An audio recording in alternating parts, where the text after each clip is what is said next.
Well, we're back. And again, folks, welcome to this episode of Black Beat Podcast. Hey, Jay, since when we went away there, I understand we had a guest that just happened to pop into the studio today. Indeed, he did. Well, who is that, man? What we working with today? Today we're working with Kiyo Kubo. Kiyo Kubo. Yes. Man, what a sexy name, man. That's a heck of a name, man. Tell us a little bit about this cat, man. Yeah, of course. Kiyo Kubo is the CEO and co-founder of Kuto, an app to help local small businesses by saving them money on credit card and bank fees, amongst other things. Yeah. Kiyo is an app developer and has been working on launching startups, including Meridian, Spotlight Mobile, and Voda, since arriving in Portland fresh out of Cornell University in 2001. Oh, Cornell. Mm-hmm. Man, there was a time when they were actually the first people that recruited me. I wound up going to Rutgers, right? But Cornell, I was going to go to, and actually I was going to be a crew kind of guy. I like to row boats. And I was thinking about doing that, but instead football just took it over, I guess, because I started thinking that I would just be a one-sided lobster if I got in that boat, at 175 pounds. But now that I figure, well, I didn't. Then I get to be 230 and I can run things down. But yeah, man, welcome to the show, big guy. Cornell. Now I understand where the Kutos. There was a day back in the day, people used to walk up to you and go, much kudos to you. You remember that? That's K-U-D. That's right. Okay, yeah.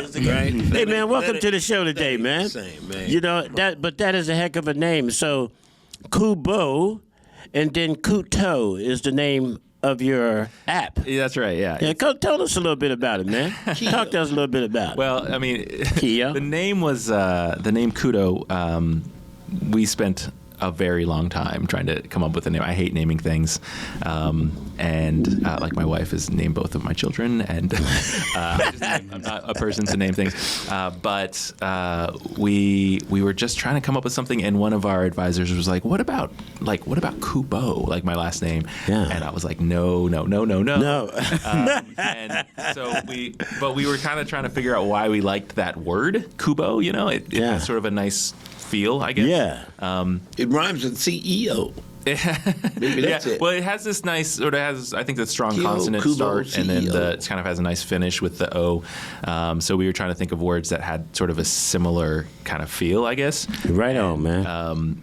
So like at the end of the Venmo? day, I guess at the end of the day, though, Kudo was basically, we could buy kudo.app, and so it was like, okay, domain that was available. That's the first step.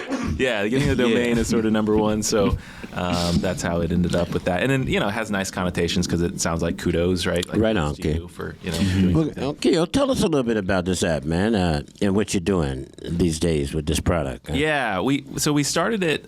We had been working on banking technology for several years, and when the pandemic hit, we were just about to launch a sort of a travel expense kind of credit card, and it was March of 2020, and starting a travel expense credit card didn't seem like a particularly good idea. Bad timing, huh? Yeah, timing's everything. But at the same time, there were I had some friends who had restaurants and bars and stuff, and they were just getting hammered because specifically, they chose not to hold a credit card. So every time they would swipe the credit card, they'd have to pay the percentage plus the per transaction fee. So it costs more than it's worth. Exactly. So they're paying, on a $6 beer, they're paying, 10 to 25 cents per swipe of the credit card. And that adds the up. percentage. Okay. So which is, you're getting close to 10% you're paying. And the reality, the way that their margins work, they were paying more money in credit card fees than for the beer itself. Wow. So it was like, man, that's brutal, and we're in 2020, and, Visa and MasterCard do amazing things in the 90s, before the internet, essentially. And now we have the ability to get your balance in real time. We have the ability to pull money out of your bank account in real time, just using standard features of the internet, essentially, with Plaid and Stripe. And you see this, being used with Square and Venmo and Zelle and all these things. But the fact that everybody uses credit cards is very convenient because it's everyone has them, but the underlying technology that runs them is it's very, very impressive, but it's not it's not unique anymore, right? The internet basically does all of those things for us. So we could essentially provide the same features without paying all of the fees that you pay when you swipe a card. So let me get this right, Kiyo. I mean, you a cat come out of Cornell, Ivy League, right? Well, I don't know if they Ivy League anymore, but hey, but A lot of Ivy. yeah. And so you sitting in your restaurant with your partners, and you somehow or another, how'd this idea just come up, man? I mean, you just thinking this kind of stuff? Is this a world you live in constantly when you're looking at something like, man, how does a person just come up with an idea like this? I think it's, when you are, it's like taking the red or the blue pill. Like when you see when you kind of see what's happening underneath, behind the scenes on a lot of things, you see the sort of the stuff, the face of everything, and you're like, but the way that it works behind the scenes is actually, like it's not that complicated, or it's easily. And he's the Matrix, so it's easy to him. Yeah, exactly. I mean, that's what I mean. It's like when you're kind of, it's not rocket science once you kind of see how things are working behind the scenes. It's not as magical. Oftentimes with technology, people just are like, oh, it's magic or whatever, Gotcha. And I think Steve Jobs says something along the lines like, if it's, good technology is magic. Yeah. I'm with you. But that technology game right now is just going crazy, man. Yeah. The bots and all that kind of stuff. So, I mean, I was just looking at a piece that CNN was doing this morning on some of this AI.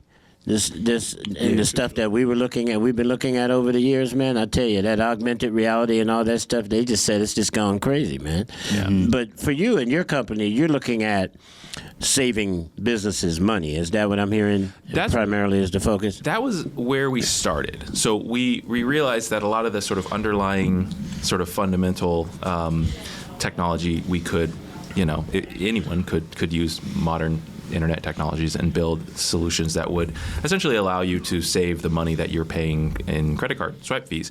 And when you swipe a credit card, there are, there's your issuing bank, there's the merchant bank, there's your rewards program, there's your point of sale, there's the merchant processor fees, there's like six. Everybody gets a piece. Yeah, of it. everyone's getting a piece of You it. just don't know it. Exactly. In general, and right? it's not all of those parties are necessary anymore. Like for example, when you one of the reasons behind the merchant bank fee is that when you swipe a credit card, the money goes to the merchant sort of the next day, and I don't have to pay my credit card bill for like 60 days, right? So they're essentially lending me money for 60 days without my permission. And that money then somebody has to pay for that. So they're basically charging the merchants for that lending of the money. Right. But what's funny about that is the same thing happens, and there's new rules based on the Durbin Amendment and so forth. But like, if you're a small bank and you swipe a debit card and it's run over the Visa MasterCard rails, they're still charging you that fee, even though they're not lending any money to you. Gotcha. Right? So there are starts to say they're still charging the merchant that fee. Right. And the reason why they're allowed to charge that merchant that fee is because when people pay with credit cards, they pay a lot more money. People who use credit cards tend to spend a lot more money than people who pay with cash. Yeah. It's same exact person, like same exact profile of a human being who pays with cash and pays with credit card. They pay more when they pay with a credit card. So in the 50s, they would show up at merchants and they'd have this big, not PowerPoint, I don't know what they used in the 50s, but like slide deck of some kind to show the merchants, like, look how much money the average credit card user spends versus the average cash user. We used flashcards in the 50s. Okay, they use the flashcards of all the money. And so merchants were like, I know it costs an extra 4%, but like the amount of money you make is so much dramatically higher. And so all that stuff sort of came together, and merchants paid these large fees and then over time Visa was like, well, let's have other people sell our product for us, and then Square came in and we're like, we're just going to consolidate this into one thing and we'll have a set fee, and all those things came together to end up where you are today, where you have these very high fees. And so what we realized we could essentially get around all of that stuff just with, like I said, modern secure banking technologies on the internet. Cool. And so we put that out there, but what we learned as we were doing this was that saving fees is nice, but the real value that we can provide is sort of getting you new customers. Yeah. Getting you new Yes. customers Yes. and getting And new it- customers to come back more often. And listening to you and you being here, what a lot of people don't know is that there's this huge amount of money spent in the black community every day.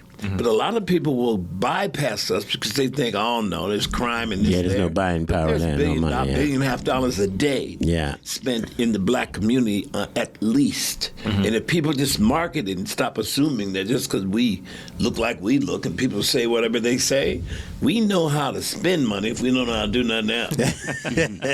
I did want to ask you about because you talked a lot about like the incentive for small businesses. Can you talk a little bit more about like what does like a customer get from using your app? Yeah, well, so in the early days, and this is sort of a funny thing with the last couple of years have been so chaotic in terms of, I mean, you see this right now with Amazon thought everyone's going to just use the internet now to buy everything. Yeah. And they hired all these people. Yeah. They're 100% larger than they were Right. 3 years ago. Right. And so, but that hasn't happened, right? People are going back. The pandemic has waned. Yeah. And in the early days when we started, it was like, look, you can save your favorite coffee shop 70% what they're currently paying, right? And that Okay. was sort of enough to get people to do the thing. And now it has become less so, right? People are like, well, what's in it for me? Right? And that's kind of, again, going back to what we have learned is that like saving the money is nice, but what's really great is getting new customers, getting repeat customers. And so what we've sort of realized is that, look, we're saving all this money over here. Let's just take that money that you're saving and instead of sending it off to New York or Square or whatever, let's just give it back to the people in the community, right? So if I come in and I pay with a credit card, I swipe my card, and then the money just evaporates, leaves the community, it heads out to New York or whatever. And if I pay with Kuto, that fee essentially, instead of leaving the community, stays in the community and comes back to me as the Wow. consumer. When I think about the topic that is about driving customers, it's sort of when we look at the bigger picture of BIPOC businesses in our communities, it's one of the biggest issues is, when you find well-established white business communities, right? There right now, if you go over to Bend, you go over to Vancouver, you go into any of these newer designed white meccas, there's no problem with getting customers coming in and out of those businesses. But we find when we got these small mom pas and basically urban communities, it's really hard to get white people to come into these businesses. And so it's kind of interesting, this conversation. So whatever drives traffic into anything, I'm open to take a look at, because believe me, in most of these cases, a lot of the problem is that we can't seem to get the reverse. Blacks and BIPOC people will go into white businesses, but we seem to be having a difficulty to get that to be reciprocal. Yeah. So anything that could help out. But that's a real good question. So some of the people don't trust apps, okay? So, and especially with us in the neighborhoods and you're trying to support and all that, we still got a deficiency, man. I mean, about people even climbing up on PCs. I mean, we still at less than a 50%.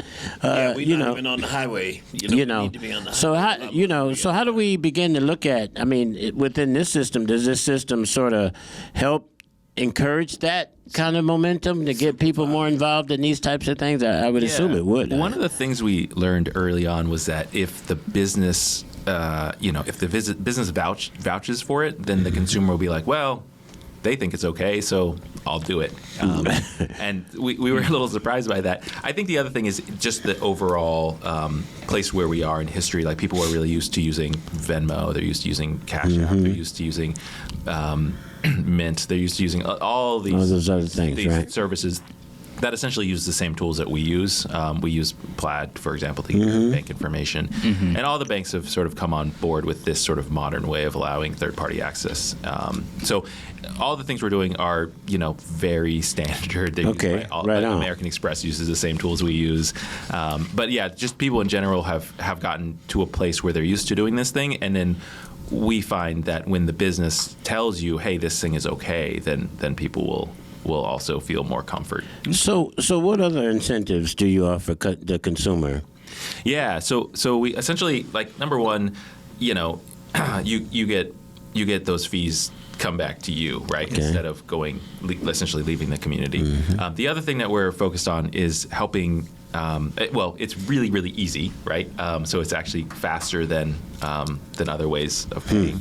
And then we have a whole promotional sort of part of the app. So businesses, and I think it comes down to the fact that we built this. The core started as payments, which means that we can essentially track when the transaction happens. And so businesses are wanting to attract new customers they've never seen before.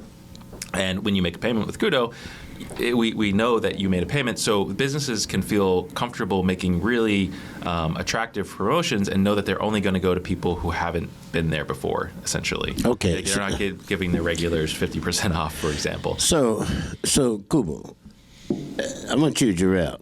Tell me what your understanding is about how a person would get started.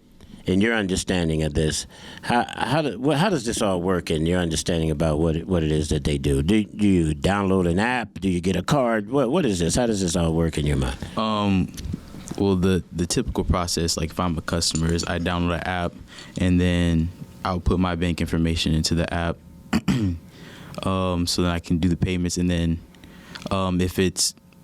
if it's doing what I'm thinking, it's like you have like your list. You have like on the app your list of businesses that you can shop with, or like if you go to the business, there'll probably be like a QR code or something like that where you can scan to pay or something like that. So like for me, like the way I'm thinking about it is, it seems like very effortless. Yeah. When you're going to make those payments and transactions. But it sounded effortless to him, but it sounded pretty complicated to me. How about you, Harrison, over there? You know, lost just from it started trying to explain it. You know, it's like it's how your ear is listening for it. Because Jarrell, you under 30 years old. Harrison, you over 50. So I mean, but the ear is how it's like. Well, look here, man. I didn't want to out you. You know, if I gave you a little bit less. 70. Yeah. Come on, man. But I think just as well as Jarrell, he just don't know it. Well, I didn't say you didn't think as well as it, but I believe you do. But I'm real interested in how can you promote this in this particular community? Like, what do you know about this community besides what you read? Besides being in here, are you comfortable where you are right now? I'm comfortable, yeah. What do you know about the hood? Hello. Well, that's why I'm here, right? To know about the hood? Well, no, it's because to add something to it, I would assume. Yeah, we found we've been working with so many different communities. You know, we're working with like Umatilla, like tiny town in Central Oregon. We're working with the city of Portland, right, big metropolitan area. Working with Corvallis, Eugene. Like we're working with all these different communities, and what we're finding is that they're not that different from each other, you know. Like they're very different, right? But they all want to support their local businesses. They all want to keep money within the community. Man. They all want to, you know, they all have regulars. They all have people that they see every day, and you know, people are very friendly to other people. I think as a rule, you know? Really? Yeah, I think so. What I mean, rule I think are you talking about? I think it's been really fascinating in this business because we get, you know, transactions come through constantly, right? And you know, we have lots of systems in place to. That's the kind of business you want. Transactions coming through constantly. You got like a long-term plan, short-term, long-term plan? Or well, maybe not even that, Harrison, to get to that place so quick. But I mean, talk about the trend of digital currency. You know, what's going on with that? I mean, really, are we behind the times, catching up with the times? What's your thoughts about it? You mean with like Bitcoin? All of it. I mean, everything's going on to the card. You know, very limited use of cash most of the time. Always Bitcoin some type of app. Yeah, but you know that was a floundering deal for a while there. So I'm not even going to even look at that. If it's recovering, do you think it's recovering? Do you think Bitcoin will recover? Oh man, man, Bitcoin is one of those things that like I said, it's like being in the Matrix. Like when you know what's going on under the covers, you're like, yeah, there's nothing there. It's Gotcha. there's a underlying technology called like blockchain, which has very useful purposes. I think probably one of the best examples of using that would be something like a GitHub, like something where you're tracking changes over time across, and you want to have high fault tolerance. For financial transactions, it's quite poor at that.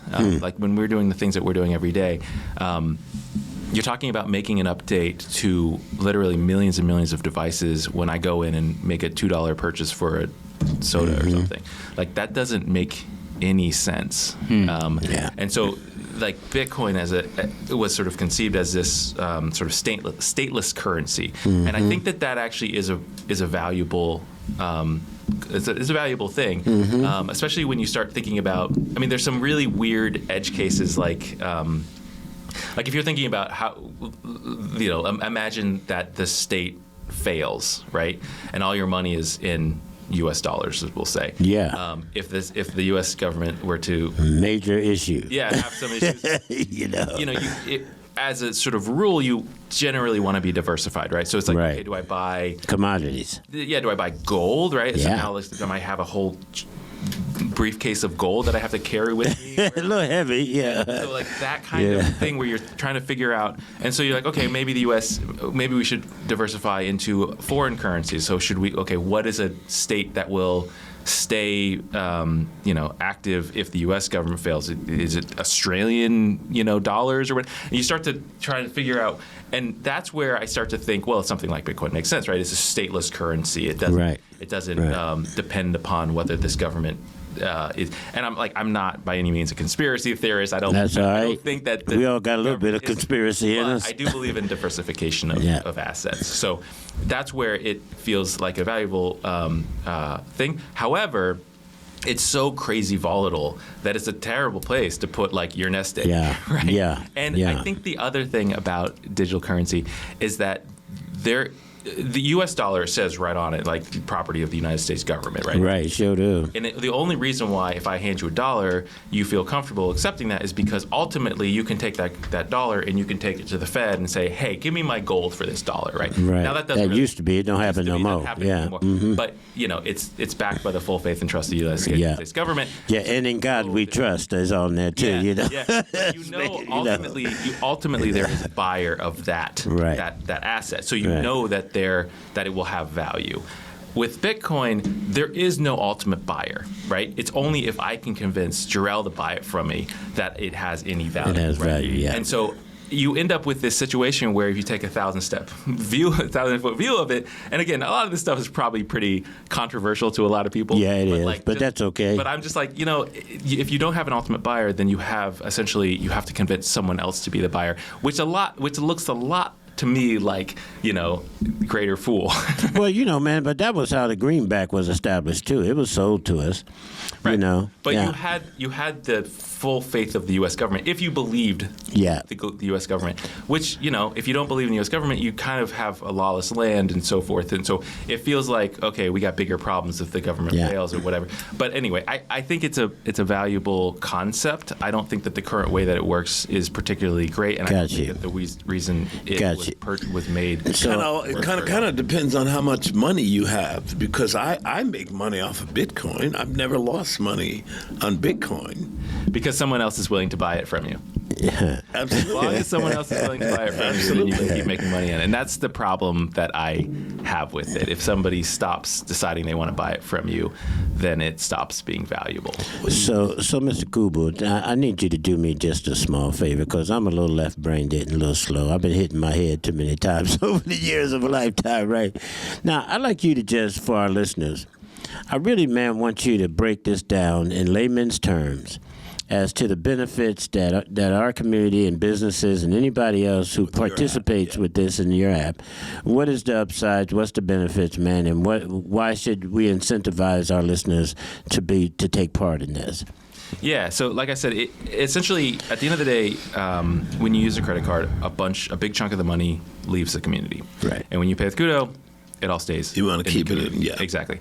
And what that means is essentially the businesses, it really changes nothing about their overall Transactional reality. Yeah, right. reality. It's easier to accept than anything else, but it also instead of taking that money and sending it out, you just give it to your customer, and that customer then has 30 days to come back, and in order to redeem that money. And if they don't, then you just keep those. And that comes back to that business. They come back to the business they received that money. Okay, yeah, so that's the reciprocal reality of having people be able to get people to come back more than once to your environment. It's a loyalty program that costs you literally nothing. Nothing. Yeah. Okay. Right. Yeah. Okay. So, but yet it's making you something. Yeah. It's if I can get a customer to come back, and again, that's where we started with this idea that we're going to save you a ton of money, and we realized that getting you more customers is just way more valuable. I can see now. If I can get you to, if I can get someone to pay with Kudo instead of a Amex or whatever, okay, $100 transactions, I just save $3 or $4. If I can get you to come back, that guy comes back within a month. He just spent another $100, right? So either I save $4 or I make an extra $100 that I wasn't going to make otherwise. Got you. So that's what we are focused on now. Is sort of like, okay, let's, instead of sending the money out of the community, let's keep it in the community and let's get that customer, let's get that person who casually stopped by, let's give them a reason to come back. Got you. How long have you been doing this in this community? We started in 2000 and we started working on this in 2020, in March of 2020, when our travel idea didn't seem like it was going to work. So now that the pandemic is not as as damaging, how are you doing? How is the business going? It's good. It's doing well. What do you mean, that bottom line? We lose money every day because we don't have it's a volume game, right? We have to get enough people using it. Yeah.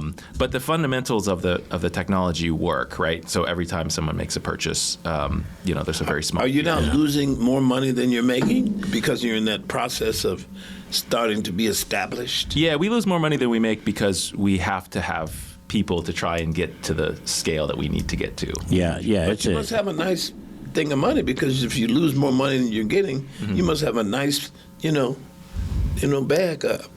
Reserve. Nice is relative. Sure is. But yeah, we raised venture capital to start this business. Cool. Yeah. So, Kubo, do you see other businesses beginning to adopt your plan and your strategy? I mean, are you out in the forefront of this type of technology, or is others adopting it? It's places like Starbucks and all those people who encounter and create these communities, bars, whatever. Are you the sole? So you're the only one holding this game? I don't think that. So I mean, there are a lot of, you can go into businesses right now and you can pay with, some of them will allow you to pay with Venmo, for example. There's a lot of these guys who will allow you to do that. I think so far the big difference that we have is that we're so focused on essentially cost savings. That's where we started, that we just don't interact with the credit card networks at all. And all the other technologies do, and so they don't really have a choice but to charge the higher fees because credit cards charge them high fees. And so right now we're unique in that way. But I also don't think that this is a winner take all sort of scenario. Got you. Right now you have Visa and you have MasterCard and you have checks and you have cash and you have Venmo and you have Square and you have all of these things. And so we see ourselves as a better option. Right. Are you a fly-by-night company? You have a 5-year plan? Yeah, I mean, our ultimate goal is to essentially, be a third rail, I guess. Like you have the Visa rail and the MasterCard rail and Kuto. So we see ourselves being, just another, not just another, but like an additional payment platform that is, used at millions and millions of. You plan on being in our community 5 years? Oh, absolutely, yeah.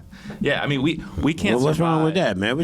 You made it sound like there's something wrong with it. He was going, what? I'm just trying to get him to commit.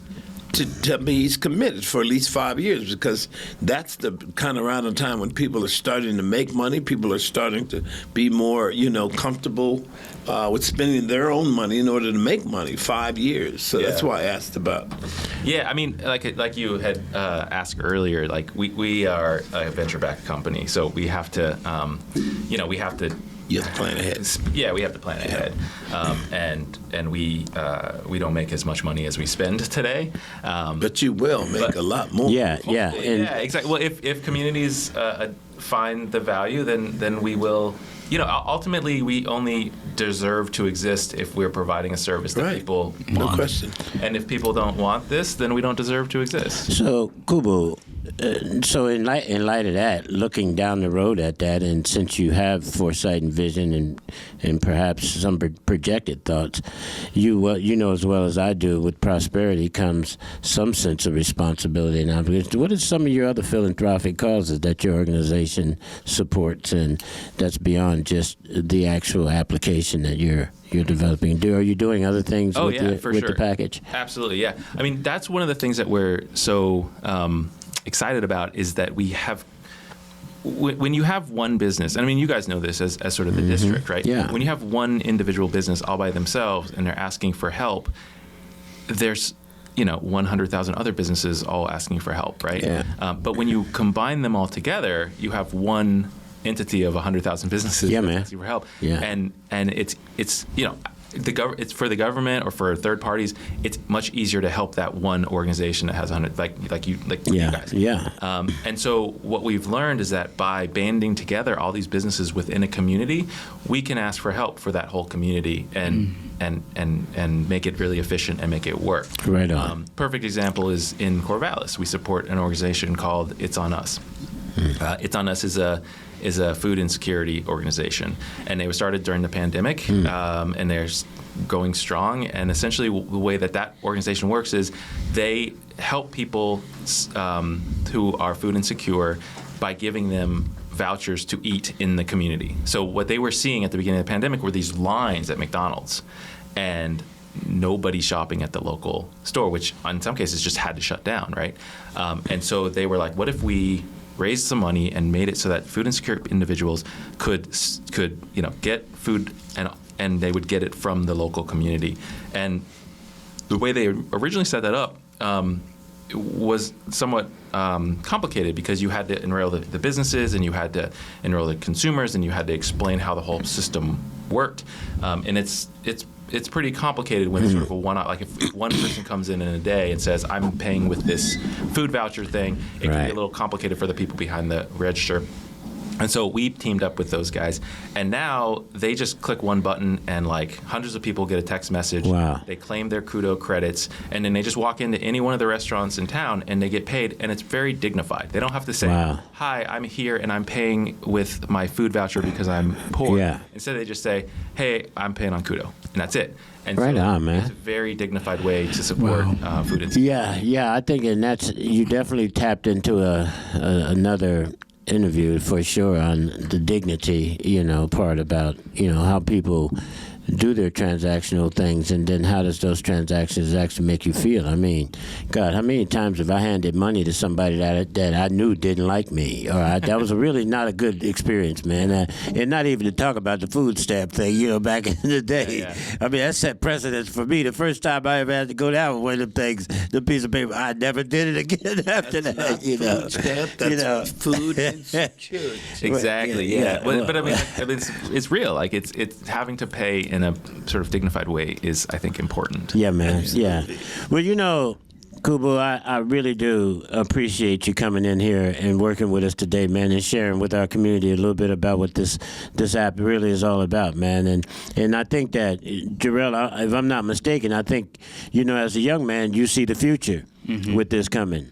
And what's your take, man? I mean, your thoughts about it? Yeah, like just hearing about your business model and everything, like had this been around sooner, I think this would have saved a lot of businesses here, like especially during the pandemic, because a lot of businesses closed. Yeah. Because of just, lack of customers, and then transaction fees and all the payments, and then rent prices were going through the roof like over the past couple of years and stuff like that. So this could have really been a huge thing. So I I see the value in this and how helpful this can be for this community in particular, and then other communities that you go on to support as well.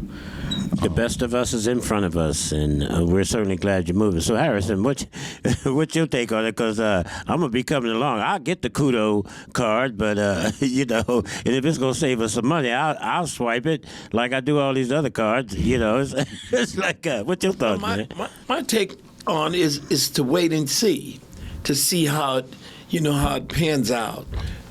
Even when you use terms like food insecurity, in my neighborhood, if you just simply say, brother hungry, you know what I mean? That makes a whole lot more sense. You tell the brother he's food insecure, he's going to look at you like he's a fool. You know what I mean? So simplifying the language for folks a lot of times is important. Because I'm insecure in a lot of ways, but it ain't got nothing to do with no food. Well, that's... You got a whole bag of chicken. What you say, Kubo? That's on him, huh? Yeah. Hey, y'all, man. Hey. Look, you look good, man. You should be insecure. Yeah, that's the part of insecurity. It always looks good on the outside, but on the inside, it's a little bit. True. Hey, look at we appreciate you, man, coming in. And this episode of Black Beat. Oh my God! Y'all got to take your time and really listen to what the brother's saying about this card and about this app, and let's everybody begin to really take a look at some of these digital transactional currencies, and really begin to see if those things are really supporting you in your community, keeping the money in your community, keeping it circling, or is it just somebody coming in and giving you something and taking more away? So not this app, but this app stays here with you. It supports you, and if you go back to the business in which you establish it with, you get something in return, and that business gets something in return. So y'all take a hard look at this. I do appreciate y'all taking the time to listen to us, and we out of here for today. But look here, stay tuned, keep watching for it, and the posse's gonna let you know what they thinking about these deals. So anyway, we appreciate you, Mr. Kudo. Good job. Come on in.